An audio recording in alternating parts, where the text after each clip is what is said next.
Le plaisir est pour moi de vous retrouver à nouveau sur les antennes de la télévision Burkina Info. Mesdames et messieurs, bonjour et bienvenue à ce nouveau rendez-vous donc sur nos antennes.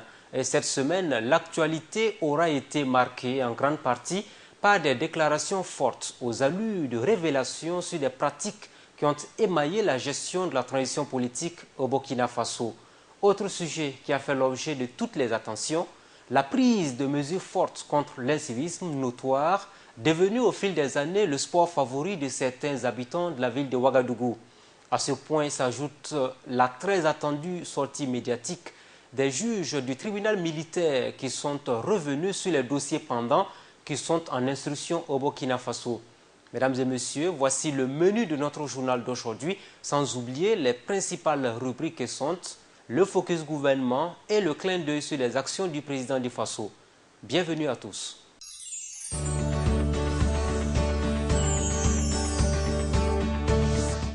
Notre premier dossier de ce jour, nous l'entamons et bien sûr nous revenons donc sur les déclarations qui ont été faites par le président du Faso, Roch-Marc Christian Kaboré, à Dakar au Sénégal.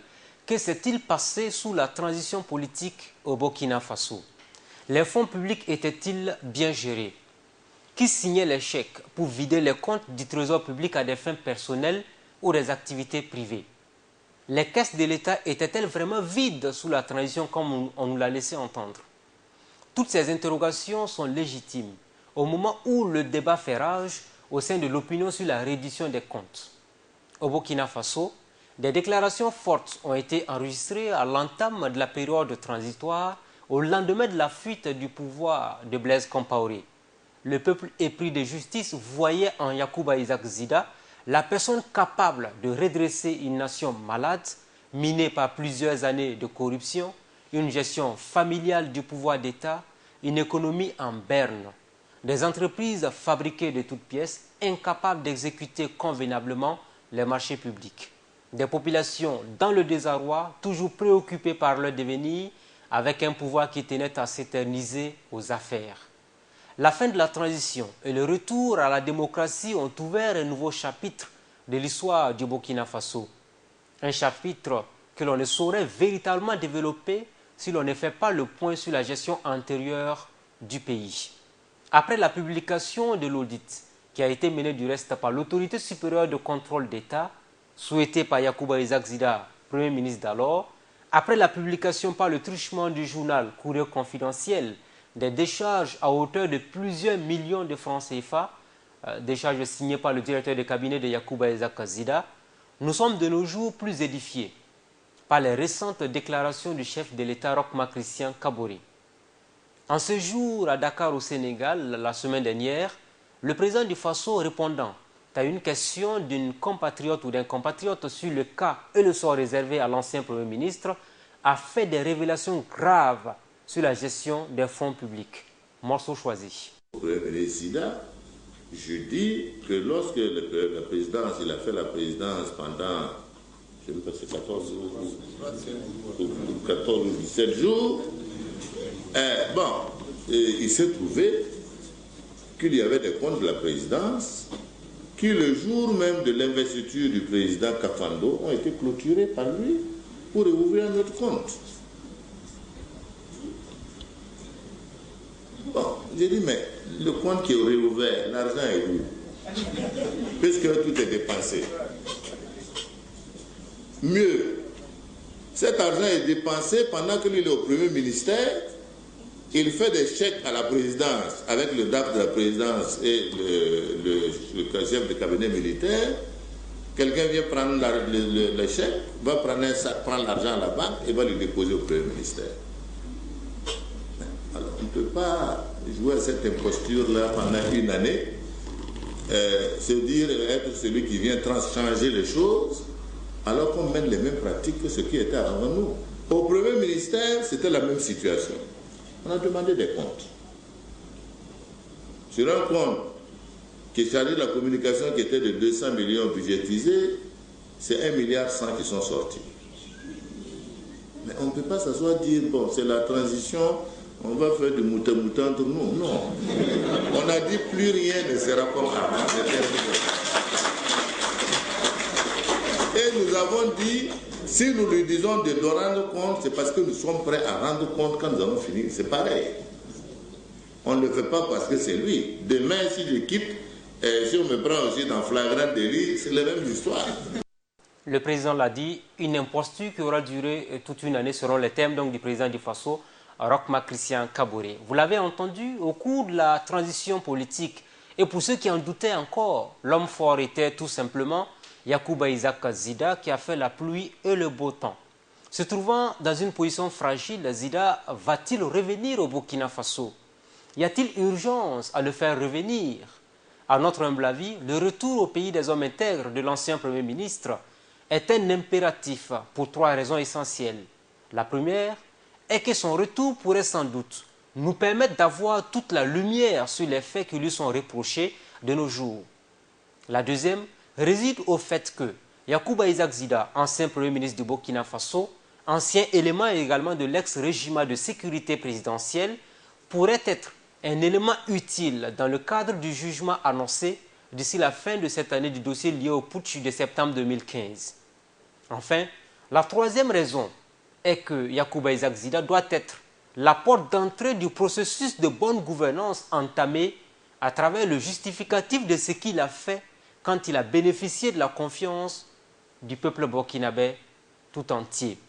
Le cas de l'ancien Premier ministre nous a permis également d'avoir une réponse sans doute à une question qui matérialise la volonté du président du Faso de faire la lumière sur la gestion du pouvoir bien qu'étant à l'entame de son mandat de 5 ans à la tête du Burkina Faso.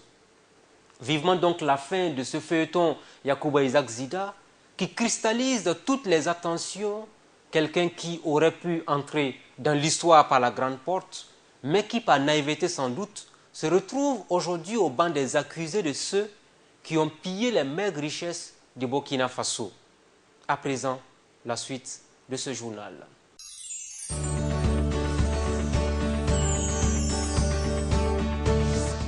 Notre deuxième dossier touche pratiquement tous les Burkinabés sans exception. Vous savez, on a beaucoup parlé, on a beaucoup discuté, on a beaucoup échangé. Mais il y a une évidence et qui paraît, je dirais, à la limite valable pour toutes les nations du monde. Le Burkina étant également un pays souverain. Nous pouvons le dire sans aucun risque de nous tromper. Aucune, et je dis bien aucune nation dans ce monde ne s'est développée dans l'anarchie, dans l'indiscipline, dans le désordre. Et le Burkina Faso ne saurait faire exception en la matière. De nombreux messages de sensibilisation ont été diffusés à maintes reprises sur le respect du code de la route, la restauration de l'autorité de l'État ou encore sur les obligations du citoyen. La morale agonise au Burkina Faso, ça on l'a entendu. Nos hôpitaux ont perdu leur notion d'hospitalité. Là également, on a entendu, on a même fait le constat. Des élèves qui ne respectent pas leurs enseignants, des fonctionnaires absentéistes ou retardataires permanents dans leur fonction, dans la fonction publique administrative. Tous ces actes malheureux ne plaident pas en faveur de ce monde merveilleux que nous voulons faire de notre pays, le Burkina Faso. Le gouvernement a pris un certain nombre de mesures qui ont été dévoilées par le ministre d'État en charge de l'administration territoriale et de la sécurité intérieure, Simon Compaoré, et c'était le 3 juin dernier. À l'occasion du forum sur le civisme organisé par le ministère de l'administration territoriale, de la décentralisation et de la sécurité intérieure, lequel forum a été organisé en partenariat avec le ministère de la Justice, des Droits humains et de la promotion civique garde des Sceaux. Et certaines mesures ont été annoncées, notamment dans les services publics.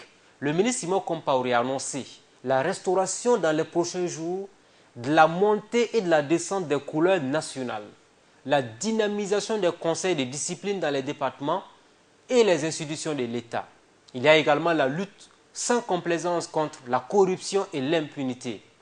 En milieu scolaire, il entend mettre l'accent sur la traduction systématique devant les juridictions compétentes de tout élève, étudiant ou apprenant qui viendrait apporter atteinte au symbole de la nation, la dynamisation des conseils de discipline dans les écoles, la traduction systématique en conseil de discipline de tout élève, étudiant ou apprenant qui viendrait apporter atteinte à l'intégrité physique d'un enseignant ou d'un responsable administratif scolaire, sans oublier la sécurisation des établissements scolaires et des universités en cas de besoin, la situation des responsabilités sur toutes les manifestations qui ont occasionné des dégâts au cours de ces derniers mois dans les établissements scolaires.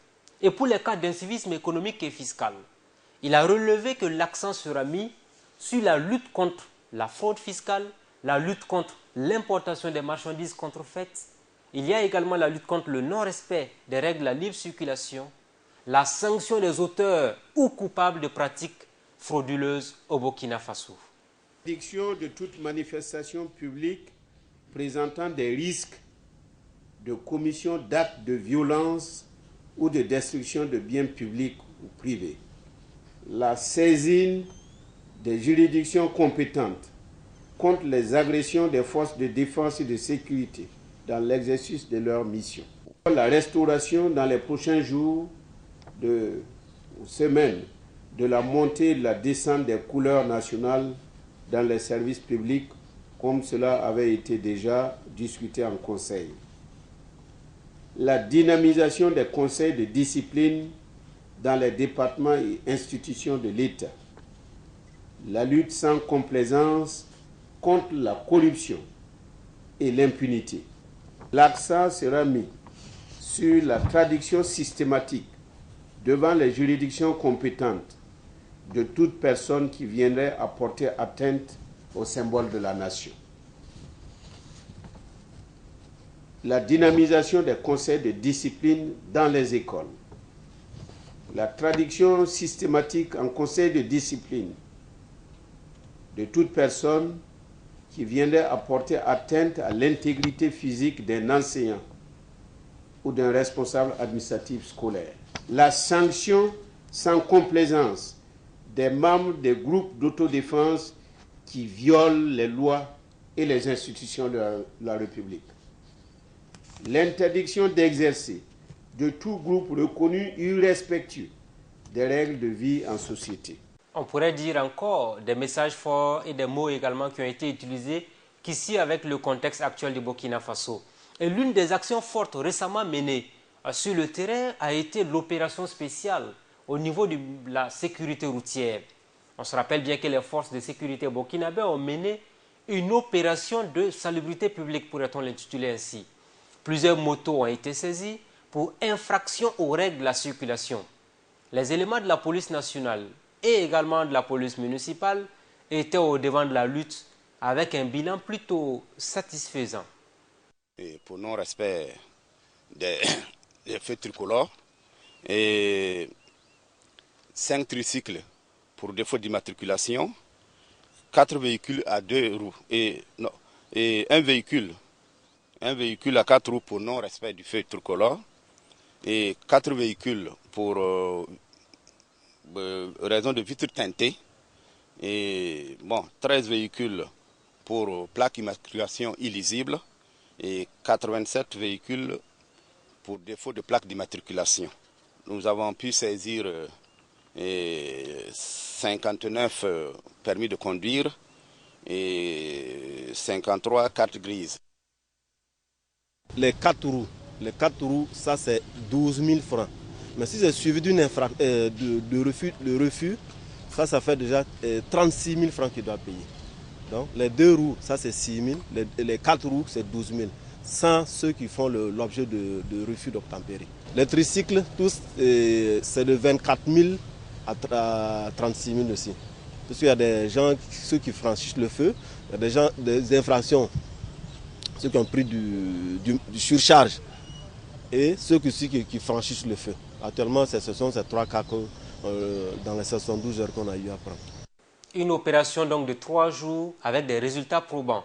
Désormais, et nous espérons qu'il en sera ainsi pour toujours, le non-respect du code de la route est sanctionné avec rigueur et fermeté au Burkina Faso. Et c'est tant mieux donc pour la quiétude des citoyens quand on sait que plus on ne respecte pas le code de la route, on a des accidents mortels de la circulation, on a également des citoyens qui s'adonnent à des actes de vandalisme quand un accident se produit.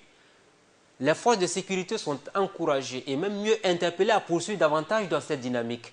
Interpeller quelqu'un qui ne respecte pas le code de la route et même mieux doubler la contravention à ce que les montants soient plus élevés, c'est une bonne chose pourvu qu'on arrive à faire respecter le code de la route. Et les populations, naturellement, sont les premiers bénéficiaires, je dirais donc les premiers bénéficiaires de cette opération parce que s'il y a moins d'accidents, ça veut dire qu'il y a moins de victimes sur les routes, il y a moins également de temps perdu, il y a moins de problèmes parce que vous vous rendez compte que quelqu'un qui va aller au travail à l'heure quand il est victime d'un accident de la circulation, par le fait d'un autre usager qui n'a pas respecté le code de la route, ça met même tout le monde en retard. C'est une bonne chose donc, cette initiative qui a été menée par les forces de sécurité, pourvu qu'elle se fasse dans la durée pour permettre d'avoir des citoyens qui vont continuellement respecter les règles de la route et c'est tant mieux pour le développement du Burkina Faso. La suite.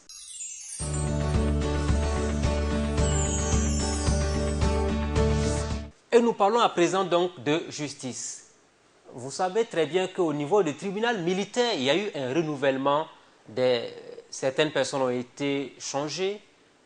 On pourrait parler donc de redynamisation de l'équipe pour permettre certainement d'avancer dans les dossiers judiciaires, pourvu qu'il en soit ainsi dans les jours à venir. Nous n'avons plus intérêt à émettre un mandat d'arrêt contre Guillaume Soro.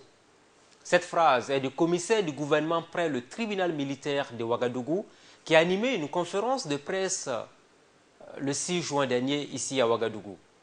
Entre autres dossiers majeurs à l'ordre du jour de cette rencontre avec les hommes de médias, l'annulation des 9 mandats d'arrêt par la Cour de cassation ainsi que l'affaire Guillaume Soro dans le cadre du putsch manqué.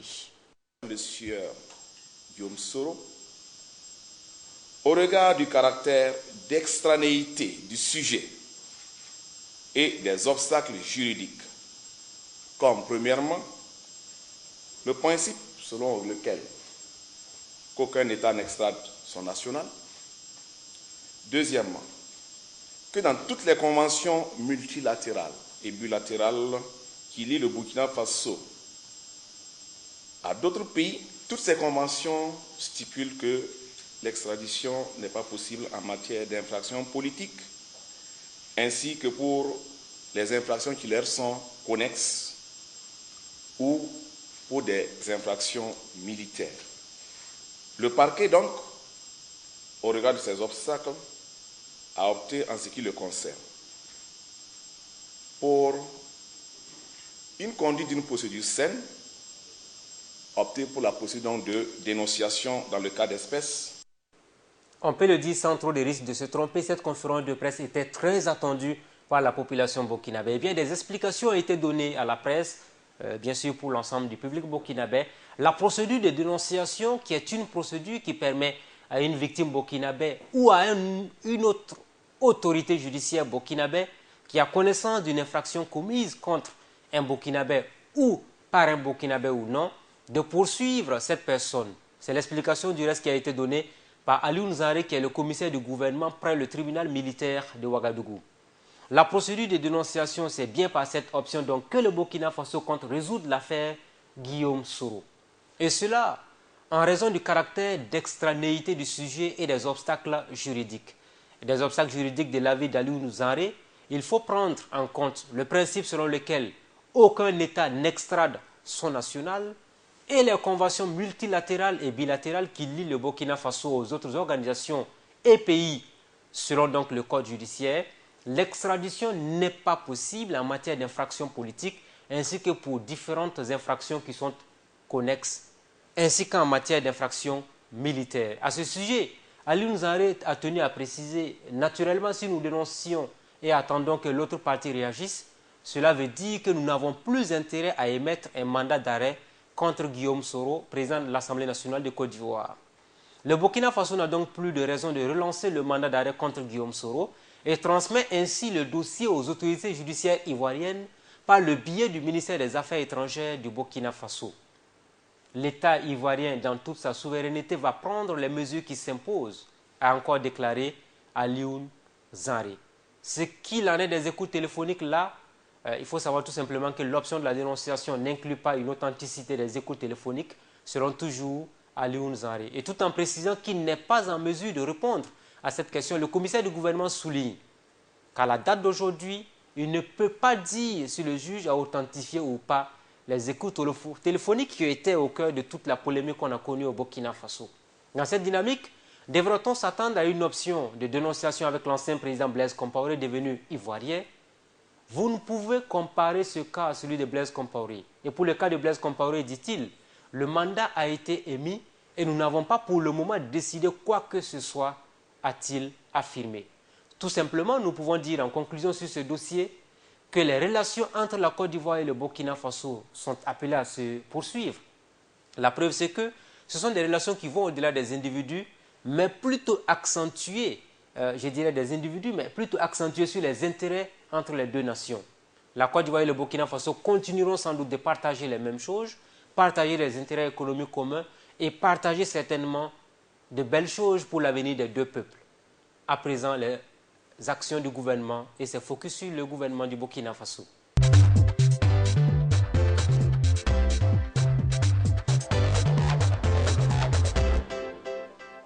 Bientôt, on parlera du 11 décembre. Vous savez, le 11 décembre, c'est la ville de Kaya qui va accueillir cette année donc, les festivités marquant l'indépendance du Burkina Faso. Le ministre d'État, ministre de la Sécurité intérieure, Simon Compaoré, s'est rendu sur le terrain. Le temps passe et la situation n'évolue pas pratiquement sur le terrain dans le bon sens. Et les constats qui ont été faits sont alarmants. C'est furieux et remonté que le ministre Simon Compaoré a achevé donc la visite des différents chantiers dans la ville de Kaya, dans le centre-nord, le 7 juin dernier. Je suis en colère, et ce n'est pas une petite colère, a dit Simon Compaoré, pour manifester son mécontentement face au retard observé sur le terrain d'un chantier à exécuter avant la fin de l'année. Un mois après son dernier passage, rien n'a pratiquement bougé et ce n'est pas normal, dit-il. Quand on prend des engagements, assène le ministre, il faut les tenir.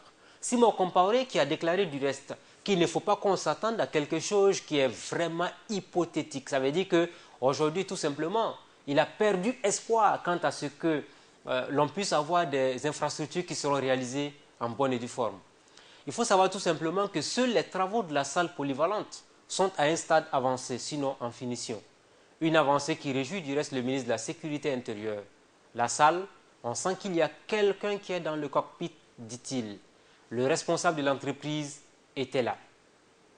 On était fiers de voir qu'il y a des gens qui travaillent au moins sur une partie du chantier. Ce que l'on peut dire en termes de constat, c'est que ça fait 2 ans maintenant que l'on est en train d'organiser les festivités du 11 décembre dans la ville de Kaya. Pourquoi autant de retard? Pourquoi on ne respecte pas les délais? Pourquoi autant, je dirais donc, de négligence dans la réalisation des chantiers? Espérons qu'à partir de Kaya, on tirera toutes les leçons pour que désormais, quand on donne des marchés à des gens, qu'ils puissent les respecter dans les règles de l'art, pour que effectivement les populations et les villes hautes puissent bénéficier des infrastructures avec l'organisation tournante de la fête de l'indépendance du Burkina Faso. À présent, direction Kosiama.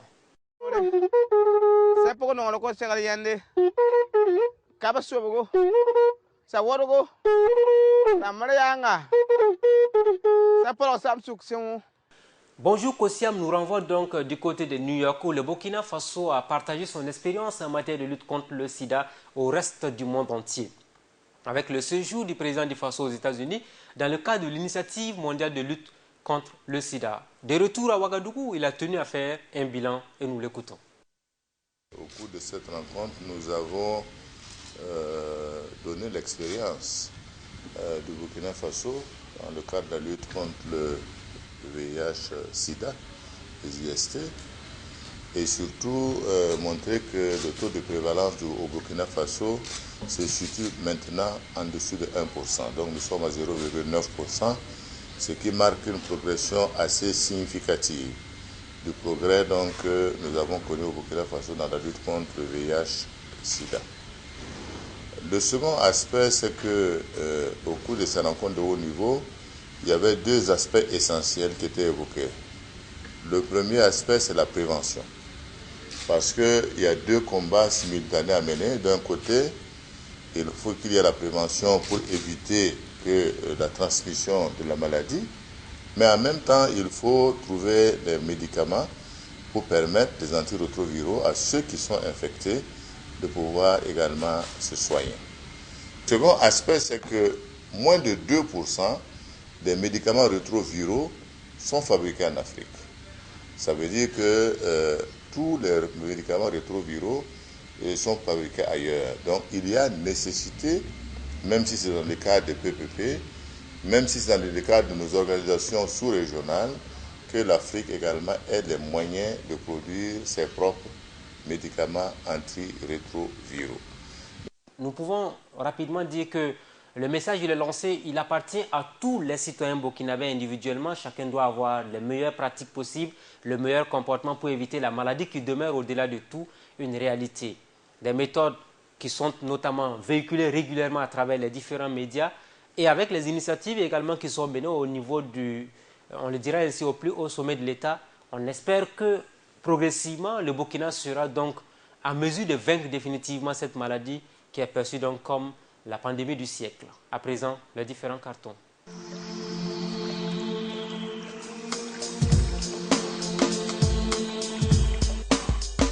Tout d'abord, nous commençons par le carton rouge. Le carton rouge, une fois de plus, nous nous intéressons à ces entreprises incapables de respecter les engagements qu'elles prennent. Des entreprises également qui ne sont pas capables d'exécuter les chantiers comme il se doit. Rappelez-nous tout simplement des propos qui avaient été tenus par la ministre de l'économie et du développement, Roselyne Coulibaly, sur le sujet.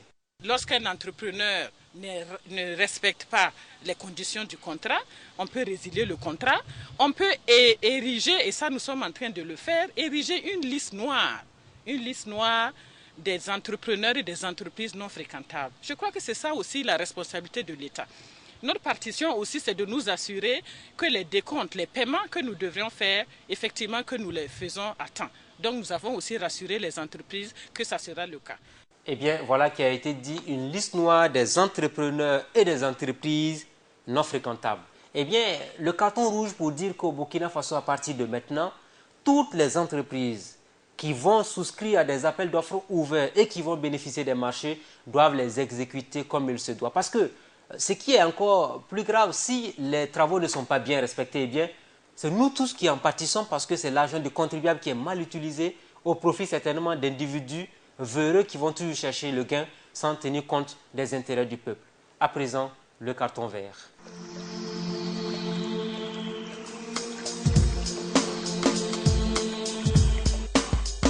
Aujourd'hui, nous tenons à la fin de notre journal d'aujourd'hui à faire une mention spéciale aux forces de défense et de sécurité. Oui, les policiers qui ont fait un boulot énorme. J'ai parlé tantôt d'opérations de salubrité publique.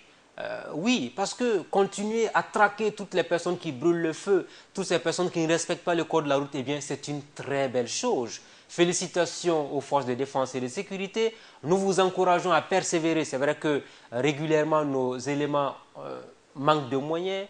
La police nationale, tout comme la gendarmerie, souvent, ils ont des difficultés réelles, les éléments pour mener à bien la mission qu'on leur confie sur le terrain. Mais nous espérons qu'avec le temps, tout cela va rentrer dans l'ordre afin qu'on puisse effectivement continuer à mener à bien ces actions utiles pour l'ensemble des Burkinabés sans exception. Merci à tous et à toutes de nous avoir suivis. Et puis nous avons une pensée pieuse à tous les fidèles musulmans qui pratiquent actuellement le carême. Très bonne suite de programme à tous et à toutes. On se retrouve la semaine prochaine, Inch'Allah, toujours avec le même plaisir et à très vite sur Burkina Info.